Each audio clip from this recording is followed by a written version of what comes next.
I never imagined that the same boy I taught to ride a bike in our driveway on Maple Street would one day look me in the eye and tell me I was dead to him.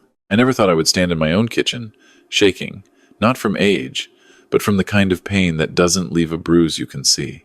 But that is exactly what happened, and by the time it was over, I had lost a son and found out who he had always been. My name is not important. What matters is that I am 63 years old. I live alone in a 2-bedroom house in Dayton, Ohio, and I spent 40 years of my life building something from nothing so that my son could have more than I ever did. I worked union electrician jobs in the cold and the heat. I skipped vacations. I drove the same truck for 11 years.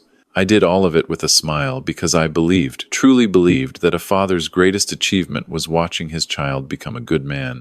My wife, Carol, passed 4 years ago. Ovarian cancer.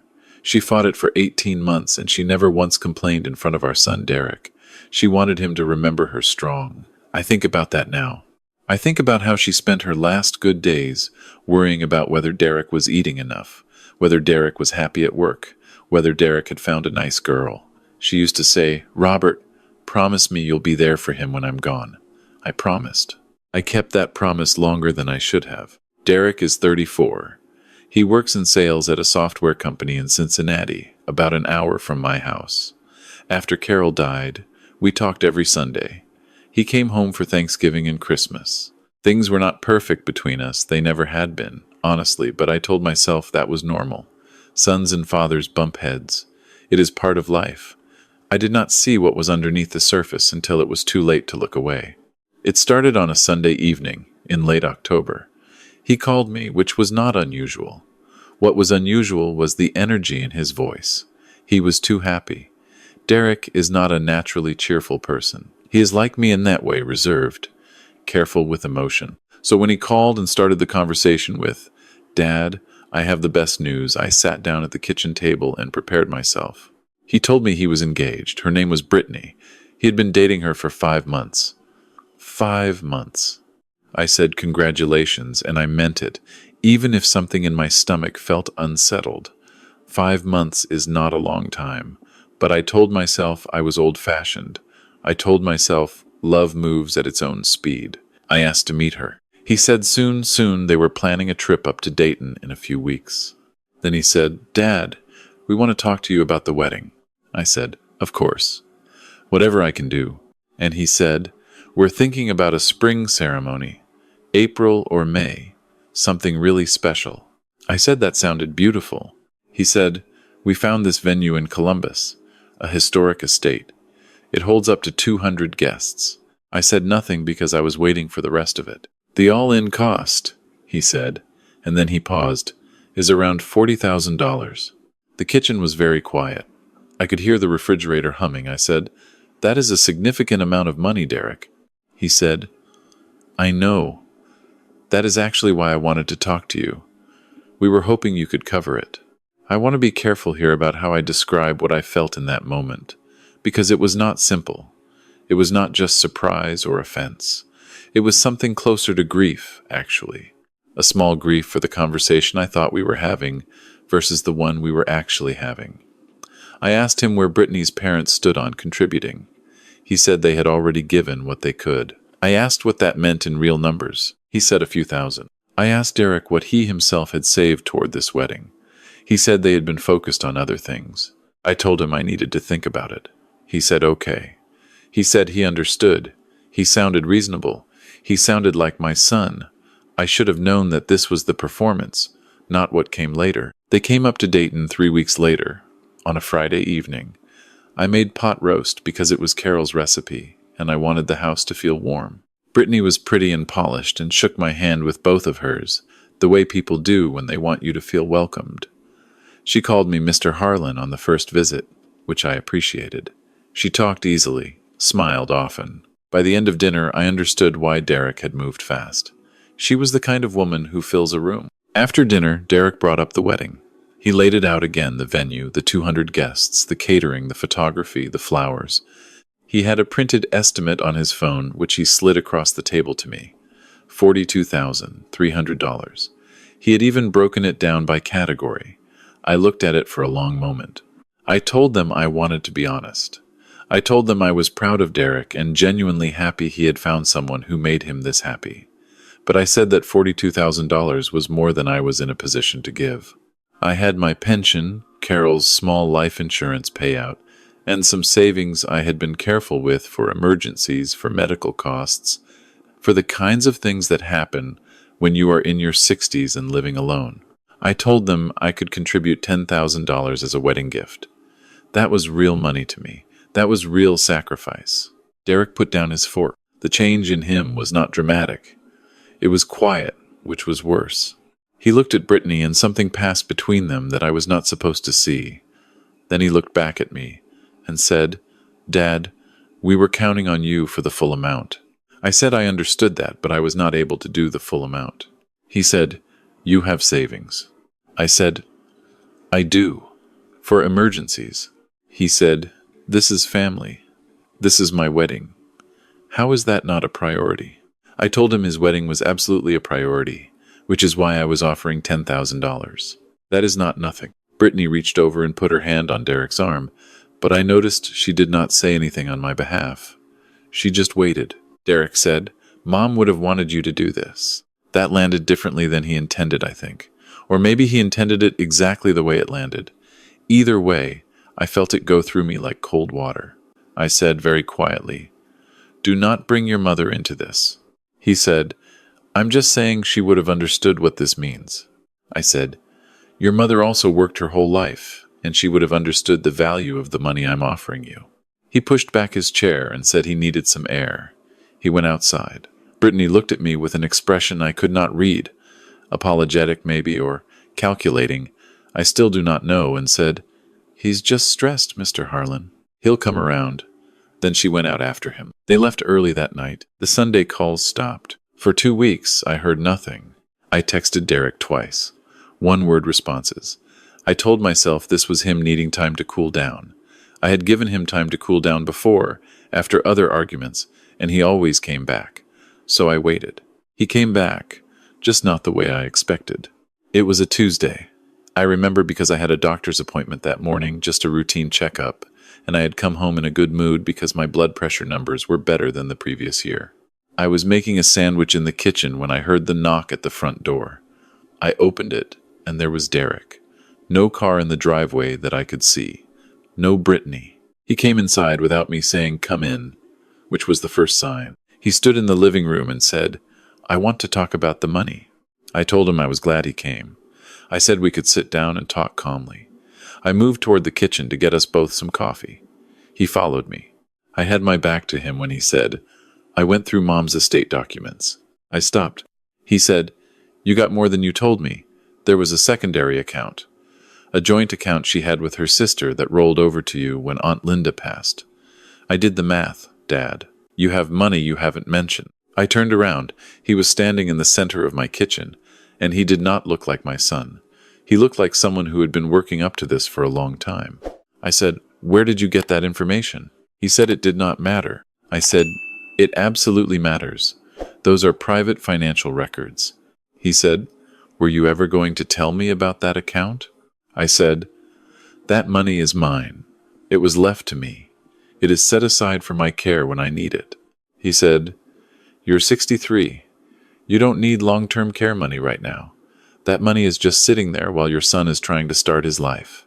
I told him that starting his life was his responsibility, not mine. I told him I had already offered $10,000, which was a genuine gift, and that I was not going to empty my emergency savings because he had chosen an estate venue for a woman he had known for 5 months. He said, "That's a disgusting thing to say about Brittany." I said I was talking about financial planning, not about Brittany. He stepped toward me. I will be honest, I took a step back, not because I was afraid exactly, but because something had shifted in the room and I felt it. He said, "You know what your problem is? You never respected me enough to give me anything without making me feel small for asking." I said, "Derek, I need you to lower your voice." He said, "I've been working my whole life trying to live up to your version of responsible. You know how much I make? You know how much rent costs in Cincinnati right now? You're sitting in this paid-off house with your pension and your secret accounts, and you're going to nickel and dime your own son's wedding?" I said, "I am going to ask you to leave." He said, "I'm not leaving until we settle this." I said his name again, and that is when he shoved me, both hands on my chest, hard, and I am not a small man, but I am 63, and I was not braced for it. I hit the kitchen counter on my left side, caught it with my elbow and hip. The pain was immediate and sharp. I grabbed the counter to stay upright. A coffee mug fell and broke on the floor. He was breathing hard. I looked at him, and I did not recognize my son's face at all. He said, "You deserve that.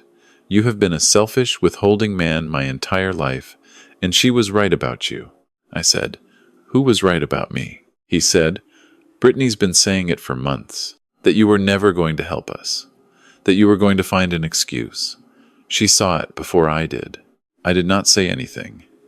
My elbow was throbbing, and I was holding the counter and looking at the broken coffee mug on the floor, and I thought about Carol. I thought about how she would have felt standing in this kitchen in this moment. I thought about her saying, "Promise me you'll be there for him." And I thought, I did not promise her this. This is not what any of it was supposed to be. Derek left after that. He did not apologize. He did not look at the coffee mug. He walked out the front door, and I heard his car had been parked down the street.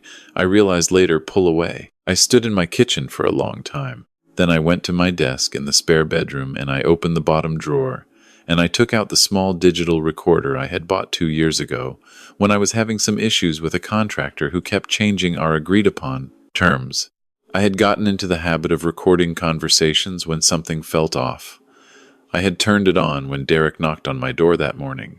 Old habit. Something in the way he knocked had made me uneasy before I even opened the door. I sat down and I listened to everything. Then I called my doctor, because my elbow and left side were hurting more than I wanted to admit, and I drove myself to urgent care, where they confirmed I had a badly bruised rib and a small fracture in my elbow. They asked me how it happened. I told them I had been assaulted by a family member. They documented it. I asked them to document it carefully. I did not call Derek that night.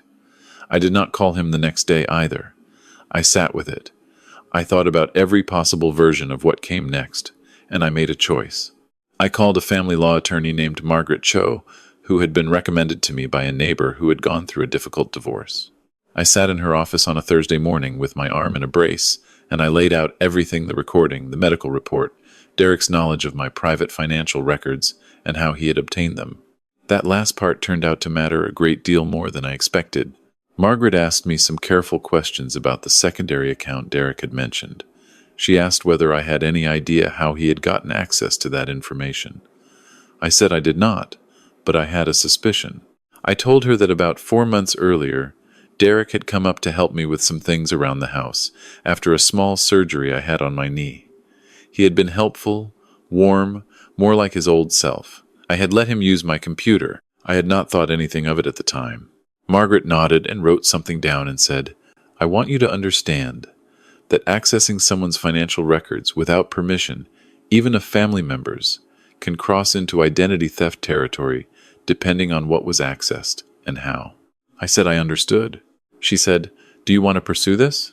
I thought about Carol. I thought about the kitchen floor and the broken coffee mug. I thought about Brittany sitting at my dinner table with her hands folded and her careful smile. I said yes.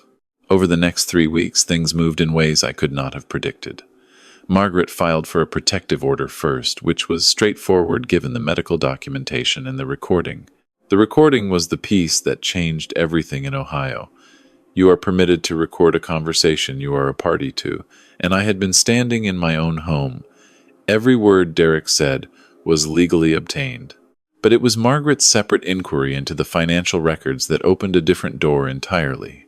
She had a forensic contact someone who did work for attorneys in cases involving financial disputes, and when that person looked at my computer's access history, they found something. Derek had not just looked at my financial documents during that visit after my knee surgery. He had downloaded files, account statements, beneficiary information. He had forwarded copies of certain documents to an email address I did not recognize. Margaret called me on a Wednesday evening. She told me what they had found, and then she said, "Robert, that email address belongs to a company, a financial services company that does not appear to be legitimate." I asked her what that meant. She said she had been in contact with the fraud division at my bank, who had flagged similar patterns before. She said, It looks like your son may have been feeding your financial information to people who were planning to use it to take out lines of credit in your name. I sat down on the bed. I said, he was setting me up to be defrauded. She said, that is what the evidence suggests. We don't know the full scope yet. But yes, I want to tell you that I felt rage in that moment. I want to tell you I was furious. But the truth is I felt something emptier than that. I felt the particular exhaustion of a man who has finally received confirmation of something he did not want to know. It was not a surprise, not really, not once she said it out loud. It was the thing that had been sitting at the back of the last several weeks. The thing that explained Brittany's calculating expression at my dinner table. The thing that explained why Derek knew about an account that had never been mentioned in any conversation between us. They needed the $42,000 from me not because they wanted a beautiful wedding. They needed that money to go into a joint account they controlled. And from there, Margaret explained the mechanics carefully. It would have been used in ways that would have taken years to untangle and cost me far more than what I gave. The wedding was the story. The money was never for a wedding. Derek was arraigned in Hamilton County on 4 counts, including unauthorized access to financial records and conspiracy to commit financial elder abuse. That last phrase, elder abuse, is the one that has stayed with me. I had never thought of myself as someone in a vulnerable category. I had been an electrician. I had poured concrete footings in January. The idea that I was someone to be preyed upon, and that the person who preyed upon me was the boy I drove to his first Little League practice, it is not something you absorb quickly. Brittany was charged separately. Her few thousand from her parents did not exist. She had no parents involved in any wedding planning. Her role, according to what came out in the discovery process, was to present as the motivated fiancé, to give Derek's requests emotional cover, to be the face of something that looked like love, and was actually a scheme. I sat in the courtroom on the day of Derek's sentencing, and I looked at him across the room. He was wearing a collared shirt I had never seen before. He looked thinner than I remembered. He did not look at me once. The judge, Judge Patricia Malone, read the charges with the kind of careful evenness that good judges use. She noted the aggravating factors, the premeditation, the exploitation of a trust-based relationship, the physical violence used to intimidate. Derek received 2 years probation on the lesser counts, an 18-month suspended sentence on the elder abuse count, with mandatory financial restitution and no contact with me for 3 years. I walked out of the courthouse into a cold February morning and stood on the steps for a few minutes.